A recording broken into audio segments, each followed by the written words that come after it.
People are not free. If that were the case, there would be no such bodies as the police and authorities, courts and regulations.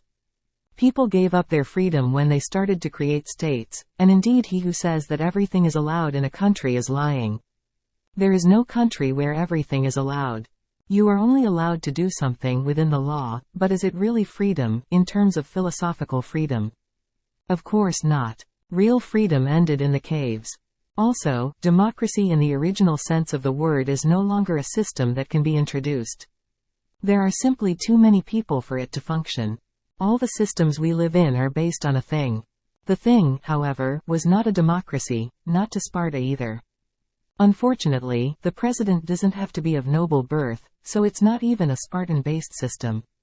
Modern politics has more to do with the Vikings than the Greeks. For every Greek, democracy is a system in which a free Greek decides on his own behalf. Meanwhile, we elect representatives who are officially supposed to vote on our behalf, but they don't have to. The name of the system, democracy, has been transferred to a creation that is by no means one. So let's recall what demos kratos looked like. The concept of democracy dates back to the 5th century BC. The ancient Greek word, demokratia, was derived from the words, demos, meaning a people sharing something together, then understood as the totality of citizens of a settlement unit, and kratos, meaning, I rule. It was limited to people with full civil rights, permanent residents of the communes of a given city-state polis. In some media I read that demos mean it, amazing. The election of authorities without prior precise indication and thus limiting the electoral base, a situation where the sheer number of voters, in the absence of other criteria, guided the decisions of a local or state organization, in the ancient language, would constitute a perversion of democracy, ochlocracy. People are not free. If that were the case, there would be no such bodies as the police and authorities, courts and regulations. People gave up their freedom when they started to create states, and indeed he who says that everything is allowed in a country is lying. There is no country where everything is allowed. You are only allowed to do something within the law, but is it really freedom, in terms of philosophical freedom? Of course not. Real freedom ended in the caves.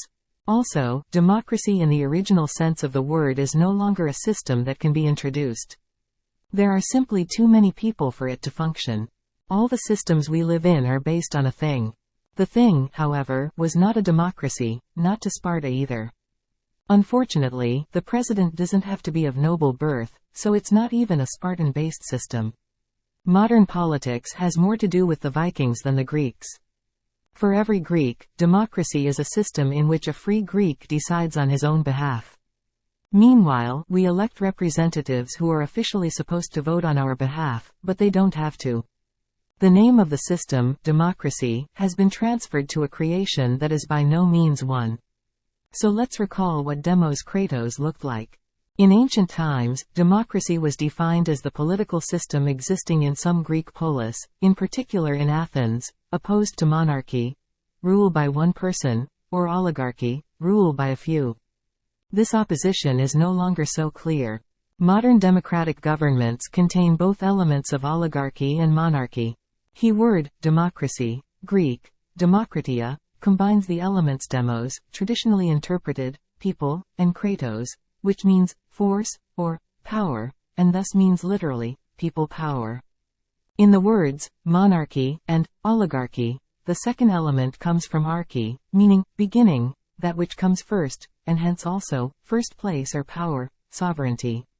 One might expect, by analogy, that the term, demarchy, would have been adopted for the new form of government introduced by Athenian democrats. However, the word, demarchy, had already been taken and meant, mayoralty, the office or rank of a high municipal magistrate. In present-day use, the term, demarchy, has acquired a new meaning. It is unknown whether the word, democracy, was in existence when systems that came to be called democratic were first instituted. The first conceptual articulation of the term is generally accepted to be c. 470 BC with Aeschylus the Suppliants, l. 604, with the line sung by the chorus, Demou kratousa cheer. This approximately translates as the people's hand of power, and in the context of the play it acts as a counterpoint to the inclination of the votes cast by the people, i.e. That authority is implemented by the people in the assembly has power. The word is then completely attested in the works of Herodotus, Histories 6.43.3, in both a verbal passive and nominal sense with the terms demokratiamai and demokratia. Herodotus wrote some of the earliest surviving Greek prose, but this might not have been before 440 or 430 BC. Around 460 BC an individual is known with the name of Democrates, a name possibly coined as a gesture of democratic loyalty. The name can also be found in Aeolian Temnus. Athens was never the only polis in ancient Greece that instituted a democratic regime. Aristotle points to other cities that adopted governments in the democratic style. However, accounts of the rise of democratic institutions are in reference to Athens, since only this city-state had sufficient historical records to speculate on the rise and nature of Greek democracy. Before the first attempt at democratic government, Athens was ruled by a series of archons or chief magistrates, and the Areopagus, made up of ex-archons. The members of these institutions were generally aristocrats. In 621 BC, Draco replaced the prevailing system of oral law by a written code to be enforced only by a court of law. While the laws, later come to be known as the Draconian Constitution, were largely harsh and restrictive, with nearly all of them later being repealed, the written legal code was one of the first of its kind and considered to be one of the earliest developments of Athenian democracy. In 594 BC, Solon was appointed premier archon and began issuing economic and constitutional reforms in an attempt to alleviate some of the conflict that was beginning to arise from the inequities that permeated throughout Athenian society. His reforms ultimately redefined citizenship in a way that gave each free resident of Attica a political function. Athenian citizens had the right to participate in assembly meetings. Solon sought to break away at the strong influence noble families had on the government by broadening the government's structure to include a wider range of property classes rather than just the aristocracy. His constitutional reforms included establishing 4 property classes: the Pentecosiometamnoi, the Hippias, the Zeugitai, and the Thetes.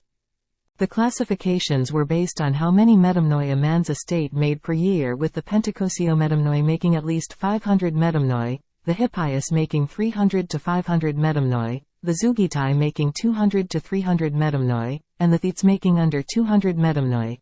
12. By granting the formerly aristocratic role to every free citizen of Athens who owned property, Solon reshaped the social framework of the city-state. Under these reforms, the Boule, a council of 400 members, with 100 citizens from each of Athens's 4 tribes, ran daily affairs and set the political agenda. The Areopagus, which formerly took on this role, remained but thereafter carried on the role of guardianship of the laws. Another major contribution to democracy was Solon's setting up of an ecclesia or assembly, which was open to all the male citizens. Solon also made significant economic reforms, including cancelling existing debts, freeing debtors, and no longer allowing borrowing on the security of one's own person as a means of restructuring enslavement and debt in Athenian society. 561 BC, the nascent democracy was overthrown by the tyrant Pisistratos but was reinstated after the expulsion of his son, Hippias, in 510. Cleisthenes issued reforms in 508 and 507 BC that undermined the domination of the aristocratic families and connected every Athenian to the city's rule.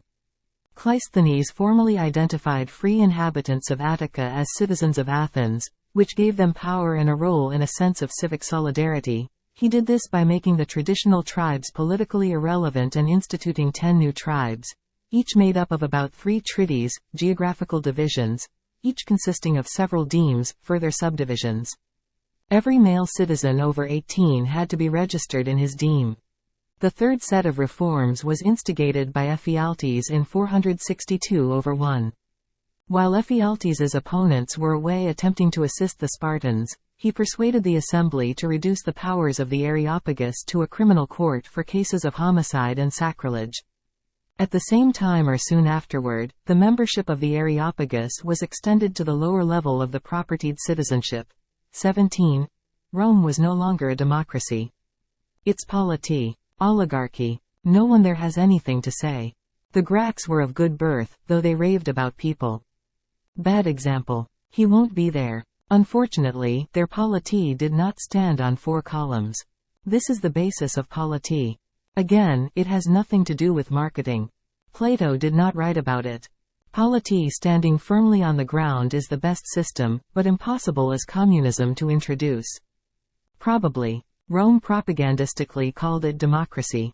No. The parliamentary system is propaganda, to make it nice for the Italians, says that it comes from Rome, but is modeled on the thing. No deputies were elected in Rome. They chose themselves. A thing, also known as a folkmoot, assembly, tribal council, and by other names, was a governing assembly in early Germanic society, made up of the free people of the community presided over by a lawspeaker. Things took place at regular intervals, usually at prominent places that were accessible by travel. They provided legislative functions, as well as being social events and opportunities for trade. In modern usage, the meaning of this word in English and other languages has shifted to mean not just an assemblage of some sort but simply an object of any sort. In the Viking Age, things were the public assemblies of the free men of a country, province, or a hundred, Swedish, herad, hundar, Danish, herd. They functioned as both parliaments and courts at different levels of society, local, regional, and supra-regional. Their purpose was to solve disputes and make political decisions, and thingsites were also often the place for public religious rites. According to Norway's law of the Gulathing, only free men of full age could participate in the assembly. According to written sources, women were clearly present at some things despite being left out of the decision-making bodies, such as the Icelandic Althing. In the pre-Christian clan culture of Scandinavia, the members of a clan were obliged to avenge injuries against their dead and mutilated relatives. As a result, feuding is often seen as the most common form of conflict resolution used in Viking society. However, things are in a more general sense balancing structures used to reduce tribal feuds and avoid social disorder in North Germanic cultures. They played an important role in Viking society as forums for conflict resolution, marriage alliances, power display, honor, and inheritance settlements. In Sweden, assemblies were held both at natural and man-made mounds, often burial mounds. Specifically in Scandinavia, unusually large rune stones and inscriptions suggesting a local family's attempt to claim supremacy are common features of thing sites. It is common for assembly sites to be located close to communication routes, such as navigable water routes and clear land routes. The thing met at regular intervals, legislated, elected chieftains and kings, and judged according to the law, which was memorized and recited by the law speaker, the judge. The thing's negotiations were presided over by the law speaker and the chieftain or the king.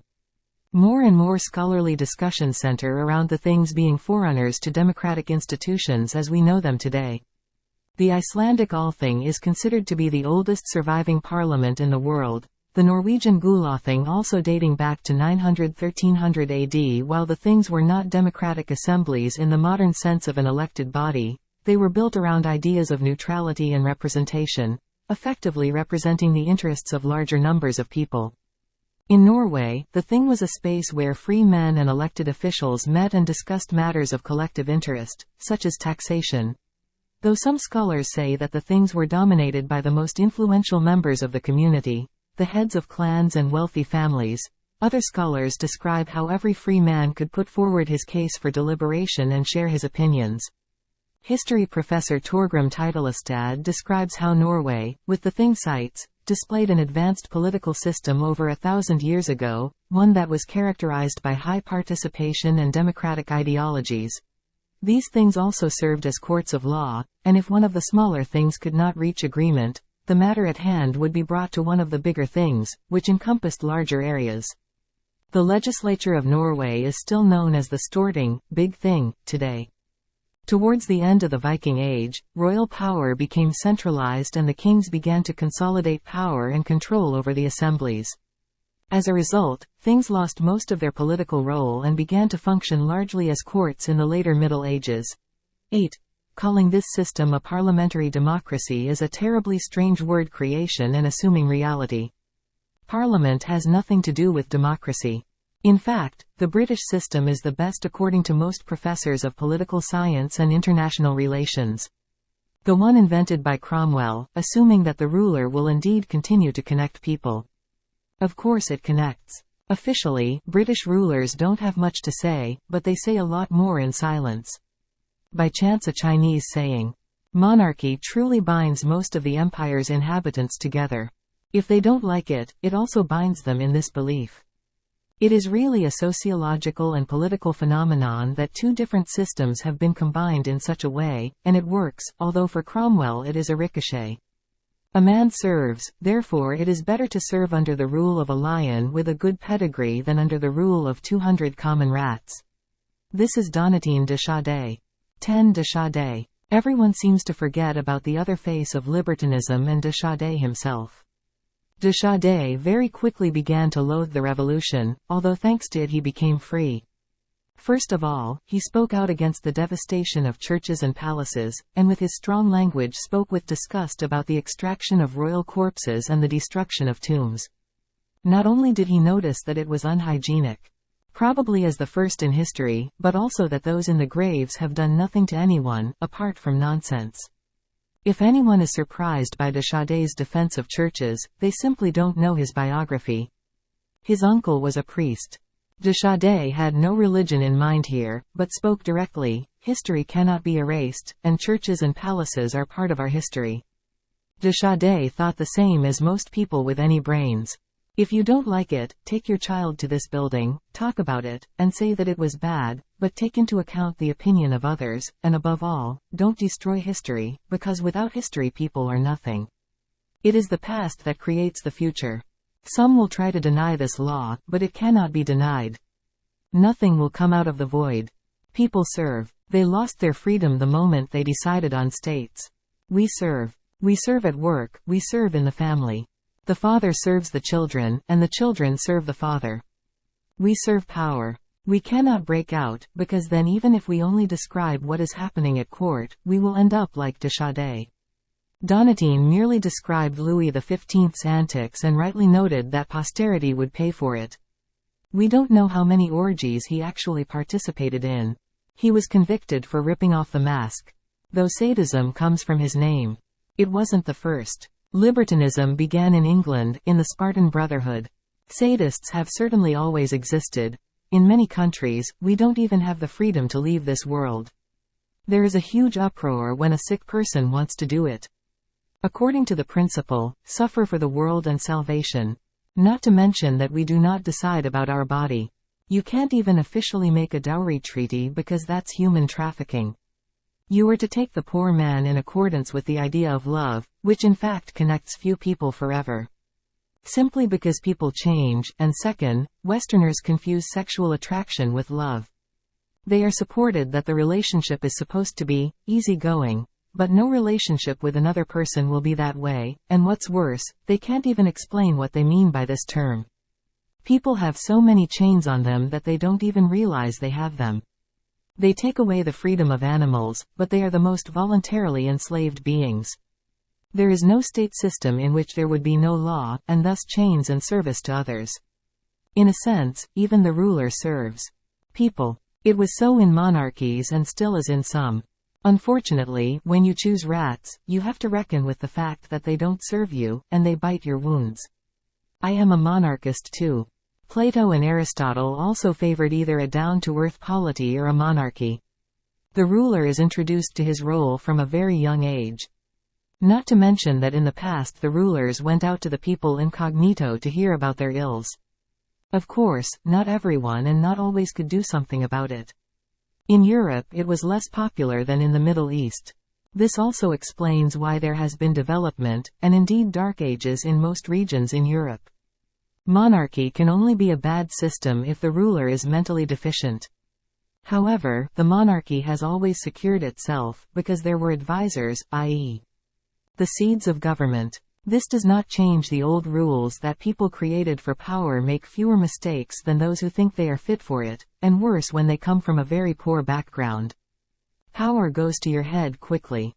And the fact that the disruption of roles, and even worse, pulling people out of dens and enabling them to advance thanks to points for origin added to grades, created many monsters in the post-Soviet countries in their training process.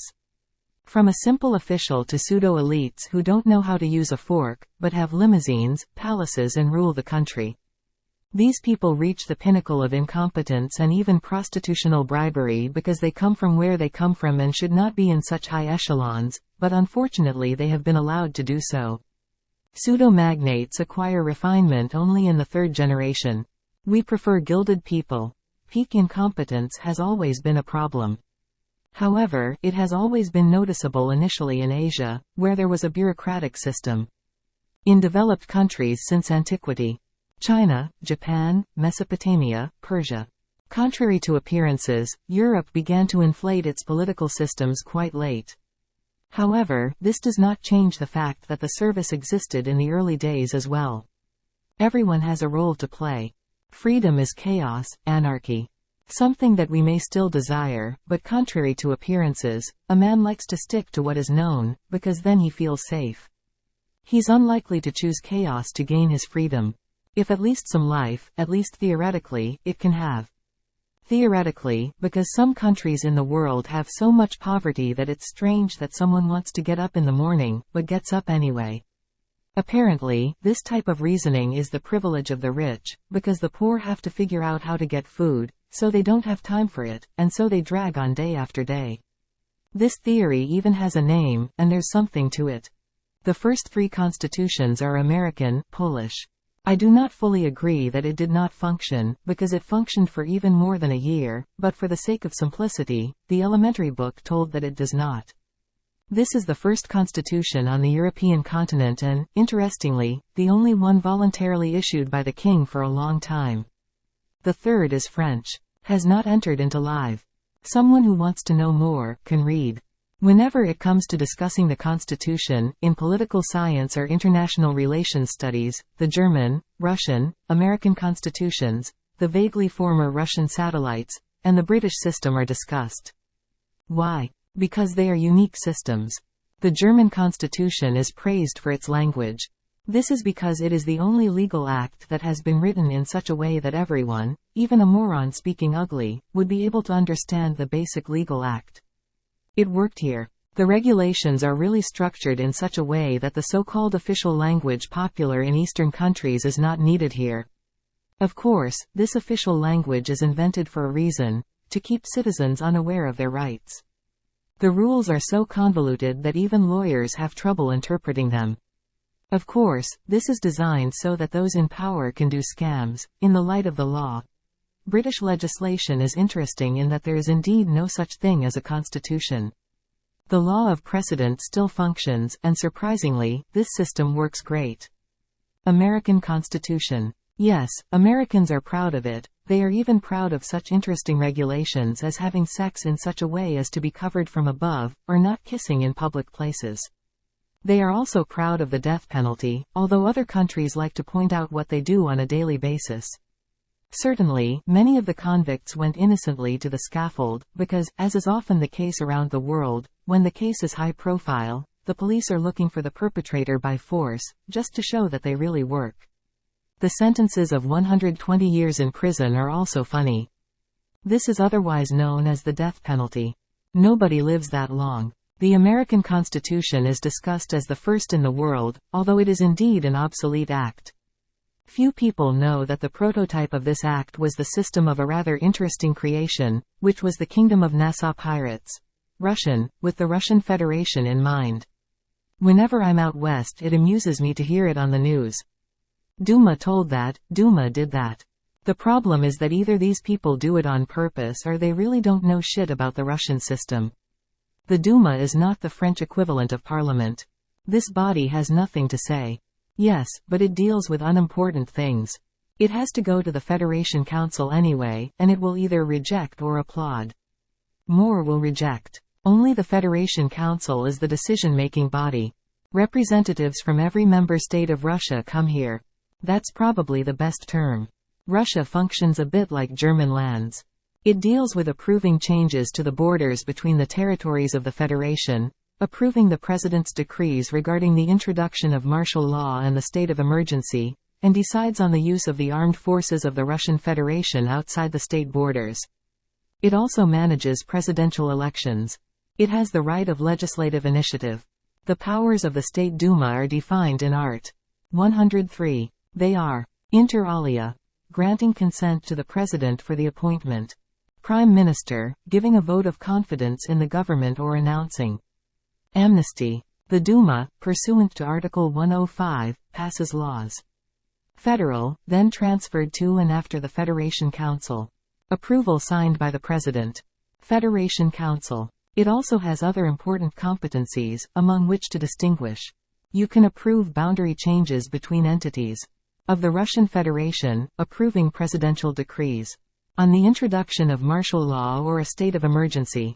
Managing the election of the President of the Russian Federation or appointing and dismissing the Prosecutor General of the Russian Federation. In short, the State Duma will do nothing without the Federation Council, referring to the mutual powers of the President.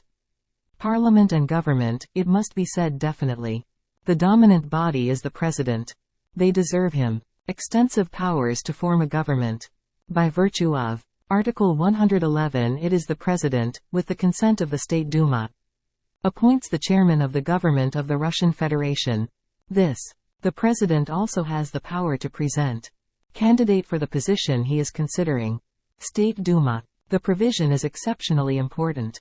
In Art. 111.4, according to which, 3 times rejected by the State Duma. Candidates for the position of chairman of the government of the Federation. Of the Russian Federation, the President of the Russian Federation appoints. Of the chairman of the government of the Russian Federation, dissolves.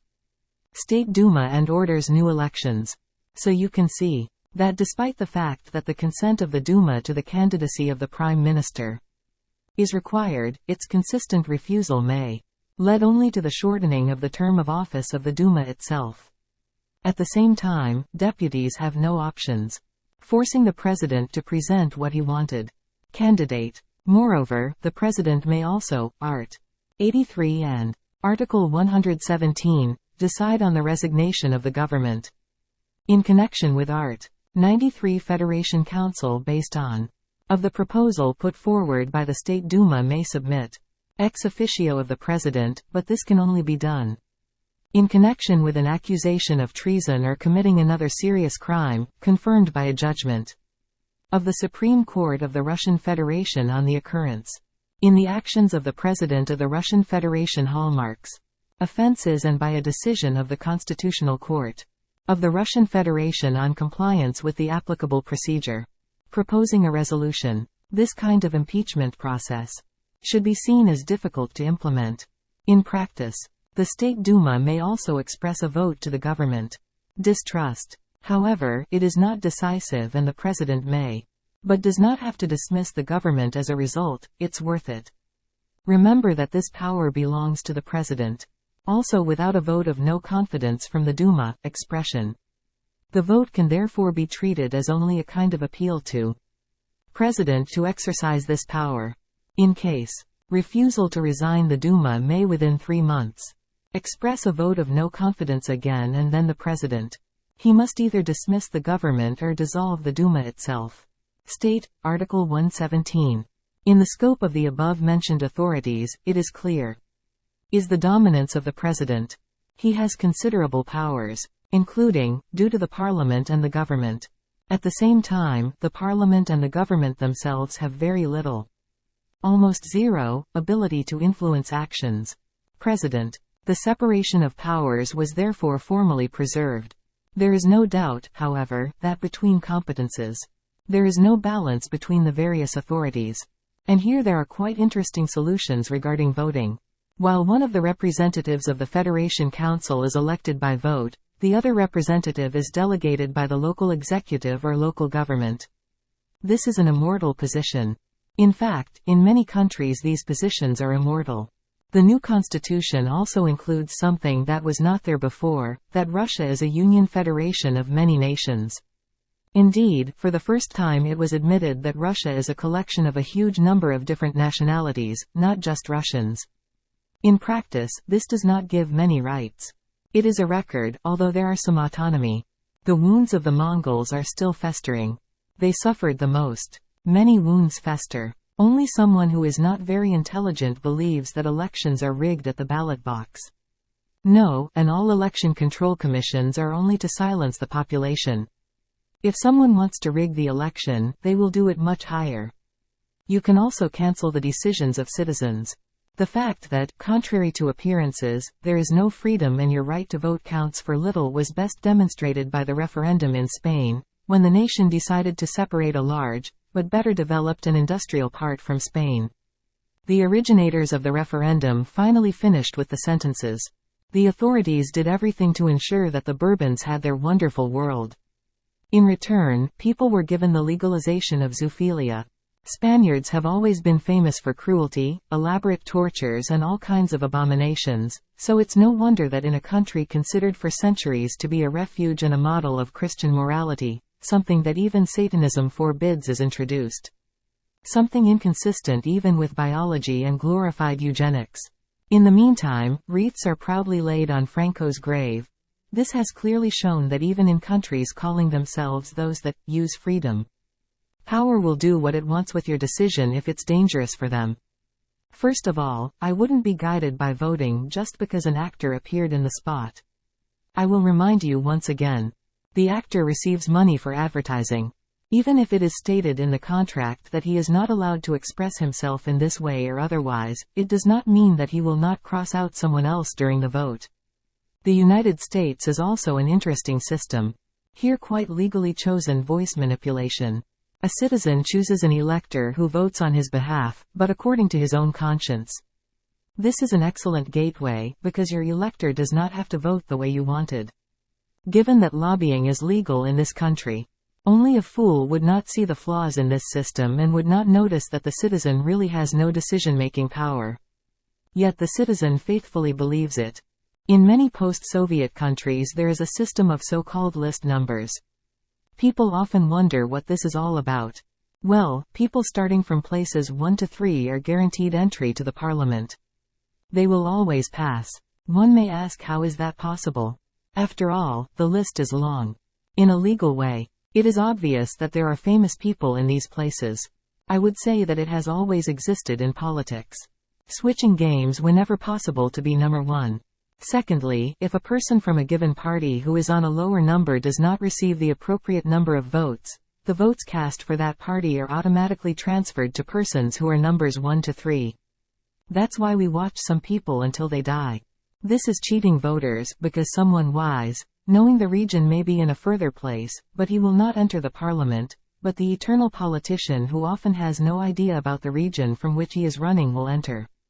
These numbers 1 to 3 are given to loyal members by parties to stay in the parliament. Recently, the European Parliament has become a promotion here, so when this eternal member moves there, there are chances that the staff will be supplemented by people from further numbers. What fun! People in these countries have really poor political knowledge. For obvious reasons. And it's not surprising that there are situations where a comedian will set up a party of beer as a joke, and because he is recognizable he will go to parliament. Only a fool believes that election promises will be fulfilled. This is to attract votes and politicians will say anything. Secondly, it would be good if people read the main legal acts and thought about the budget of their state. Then they will discover that some promises simply cannot be fulfilled. Due to the need to amend the Constitution, which is difficult in all systems, or budgetary. Instead of well-equipped hospitals, you will again have another unnecessary bicycle path. Ribbon cutting in any system is important. In all these systems we can meet something that Kong-tzi wrote about. Today known as Petrarch's trap, although the latter does not quite mean the same thing. The peak of incompetence. It's a very nice term for a person who really doesn't fit the position he holds. According to this principle, employees are promoted until they reach a level at which they are no longer competent. Their position is beyond them. They begin to make mistakes to the detriment of the state and the nation. They shouldn't be here, but they are because of connections, loopholes, blackmail. Kong-tzi cites various examples here. Also, a person who has been in a position for too long develops a love of power, or will turn into a tyrant if we are talking about leaders, but more often it is someone who is incompetent. The point is that he simply forgets what ordinary life looks like and can no longer introduce such legal acts or actions that would indeed be good for the people. He doesn't understand the people. Kong-tzi noticed a certain regularity. Peak incompetence occurs only when we elect someone to office. In the birthright system, this happens when the ruler is handicapped, but with good officials it can survive quite well. Kong-tzi's most famous phrase is, "To rule is to mend." Nowadays, however, we see spoilage, and much more often than in the days of Kong-tzi. Also, the fact that people will follow power if they respect it can be applied to every state to this day, although Kong-tzi lived in the Warring States period. Ministers should be selected according to their position. Nowadays, the government of specialists is rare. The question of whether energy should be discussed by someone who has graduated from geography. Certainly not. The peak of incompetence depends as well on personality and habits. A noble person, Junzi, is someone who cares about righteousness and virtue. For him, moral enrichment is important. A petty person, Shaoran, cares about profit and material goods, as well as goods of a lower order. Kong-tzi is not an opponent of wealth, but he is an opponent of gilded people, i.e., those who made their fortune from scams and harming others. He states that when profit becomes more important, there is a temptation to renounce principles in order to earn money. Obsessed with wealth, human will feel ashamed of accepting the first bribe, but in time it will become a habit. For Kong-tzi, a noble man seeks a path, not just survival. Survival is a virtue of petty people. The peak of incompetence is also related to the role in society. Each of us has a role and each of us is in someone's life for a certain period of time. Recently, one gentleman tried to deny it, clearly not understanding what it meant, and tried to explain that a wife is for forever. He beat as well his wife. Wife can die before you, so she is certainly not for forever. Wife is not in life of someone from the born, so she's as well not forever. We are someone's child, but eventually we grow up, we stop being it. We stop being someone's child when our parents die. Changing role. At the same time, we can suddenly become the guardian of our parents when they become older. The same goes for politics. Life roles result from the social hierarchy that we created centuries ago when leaving the caves and stating that we will not abandon weak individuals on the way, nor eat them. At the same time, however, a man should not deal with what does not concern him. And so a man should not interfere in government unless he knows it, or it is not his duty to do so. When people meddle in the affairs of others, chaos is created. If everyone does what they can do best, then we build order. This also applies to the peak of incompetence. If you can't build roads, don't even think about being a road manager. Don't talk about something you know nothing about. Today, everyone has something to say about topics they have no idea about, and their argument is that they said it on social media or TV, or the last argument is just to be rude. In this way they hide their incompetence. It's not an argument because you didn't research the topic. Take a book, newspapers, a reliable source, and then speak up. Kong-tzi also notes that judging others without knowing the reason is very harmful. An official should be loyal to the ruler, but also to people of lower rank. According to the Golden Rule, let the ruler be the ruler, the subject be the subjects, the father, and the son the son. The point is to fulfill our roles in every aspect of life, and if we fulfill the simplest roles well, we will also cope with the higher ones. Being true to one's role in relation to others is the basis of Chinese philosophy to this day. Asiatic philosophy, and somehow it works great. Words must go hand in hand with deeds. You shouldn't worry about how others see you, but it's worth looking in the mirror from time to time and reflecting on yourself. Some people make a pretense of virtuousness and have respect, but only give that impression, but when you delve into them, they are not. They are virtue thieves. These days we have more thieves of virtue than virtuous ones. Especially in politics, and thus in office. Many officials look down on the petitioner. They are people who have reached the peak of incompetence and should be immediately removed from office. They forget that they are there for the person coming to the office, that person is not for them. Especially in Eastern European countries, this is a standard. Just as it is normal for a virtuous assistant to sleep with the boss, i.e., give him on the desk. It is even bad seen when someone does not want to do it. Also, doctors forget that they are for patients, not patients for them. Lawyers are another of the four castes. They think they are above the law and should be treated as gods because they explain some paragraphs. The last one is, of course, are the teachers. The teacher is to do everything so that the student acquires knowledge, i.e., learns thanks to the teacher, not alone at home or on tutoring. Of course, Kong-tzi did not know the concept of tutoring, but he noticed the problem that teachers forget that they are there for students. I wonder when people will wake up and remind these castes of what they are for. After all, what they call the mob is the vast majority. It can be a painful awakening. Kong-tzi's theses, despite the centuries, are still valid, and what is worse, we meet the peaks of incompetence more and more often. In a sense, the Luciferian pride of the Bible is the height of incompetence. However, kong-tzi explained it to the more simple way. The legal acts of each country can be found on the embassy website, in the original language and translated into the language of the country. Nobody looks at it, and they should know what rights they have in the country they are going to. This is due to international law. It is definitely better not to go to countries where your embassy is not present. I know the situation of a married couple who were robbed in a hotel. Wallets with documents were taken. Apart from the fact that they had to stay 2 weeks longer, the whole bureaucracy was so convoluted that it's a long story. To the post of your nearest neighboring country. This is often wrong understanding, because if your nearest neighboring country doesn't have an embassy, then you need to visit the embassy of next country. If Germany is your neighbor, go to the German one, but if they don't have an embassy, go to the French one. Next borderline. In great simplification. Much, however, depends on the relations between these countries. How bad they can poison your life. There's a saying in the East, politics is a whore that has no equal. It is emphatic, vulgar, but truly appropriate. Nothing manipulates people more than politics. Since we decided to create states, the only question is how much we allow ourselves to be manipulated. The role of a slave tied to the land, even if performed unconsciously, has nothing to do with either freedom or dignity. Someone also said that freedom is a state of mind. You can be free while not being free. Let us be free in all parts of the world, and let us not allow ourselves to be subjected to the methods which have indeed existed in all systems since the beginning of time and which have been developed to the maximum nowadays.